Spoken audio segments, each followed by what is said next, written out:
Here to do the Monday Daily Minute, kind of bring you up to date where we are economically just before we head into the holiday break here for Thanksgiving. Uh, the news Monday, Friday has both been pretty good. I mean, the manufacturing production index, amount of stuff that we make here in the United States, that index rose by a full percentage point in October, relative to just a tenth of a point in September. And while we still expect some moderation in the growth of production in the rest of the fourth quarter, November, December numbers, it's a great sign that we are still seeing strong, strong growth in the manufacturing sector.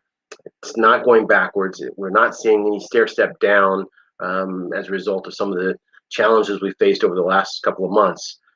That's been by today's data that came out from the Chicago Federal Reserve on their national economic index, which showed a 0.83 percentage point increase in an activity. That's relative to almost 3 times as large as the increase that we had in October. So both the industrial production index and the Chicago Fed's national economic index are moving in the same direction and at about the same rate of change for October. I mean September, October over September. Both good news. Then housing starts, which came out late last week, showed that we were at over 1.5 million units last month. Now that's a cyclical peak that we topped in January. So we are on par with where we left off in that particular element of recovery back in January already, and we'll probably see some gains on that in November. Winter months, we typically see a small decline in this before it starts to pick up in February and March again because of the weather. But really, the lower interest rates, mortgage rates, and it seems that the pandemic has also kind of created a sense of moving towards greater distancing, and as a result, a little bit more interested in the suburbs and for larger family dwellings. And those things have driven a demand for housing, existing housing, out of the top of the roof, which has helped to spur the growth in new housing starts. Both these are great. As we've always said probably a million times, you probably heard me say this at least a million times, every new house means a new HVAC, a new set of appliances, and often a new car in the driveway as well. So all those are pointing to really good numbers for the elements.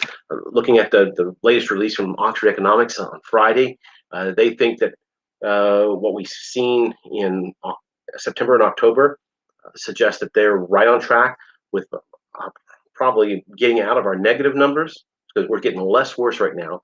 We're still negative numbers relative to last year, but we were getting less worse. So we'll see ourselves starting to get back to some level of even keel with where we were before, maybe as early as February or March of next year on the broad-based ones, not necessarily in our industry and not in a lot of our customer industries, but on the broad-based element. And certainly the vaccine will help bring some relief to these service sectors, particularly entertainment and restaurants. Won't come back fast, we all know that, but it is a signal that we'll see more money going into the consumers' hands that will help. Now, it's that last part that's kind of a challenge. As we go into the end of the year, some of the stimulus that was still left to be and repurposed because money coming back into the system seems to be put on hold right now because of some challenges with the transition. The money that we thought we would see going into stimulus since December and January will probably be put on hold for at least 60 days as we go through a transition between administrations or transitions from our current legislature into the next legislative session. But it'll be a temporary lull, as it's almost certain that the next Congress, made up of Republicans and Democrats, will be out there to help push the economy forward with additional stimulus and probably some new programs. We mentioned last week one about the manufacturing in particular, looking at a $100 billion program to rename the National Science Foundation to National Science and Innovation, National Science and Technology Foundation, as a way to try to push our manufacturing sector's research and development up into the level that we see some of our international competitors in Europe and Asia. In additional, some of the infrastructure bills that were considered political offerings in summer will come back to see new life as we get into the next set of legislation sessions in the latter part of January, beginning of February. So news looks good. We may have a little bit of a lull as we do this transition with respect to stimulus, but orders are looking good. December 14th, we'll be releasing USMTO. That day, we'll have a review here, what's going on in the deep dive. Stay tuned. Later this month, actually beginning of next month, December 1st, we'll have Ralph Hagman as our leadership viewpoint on Tuesday morning. So tune in.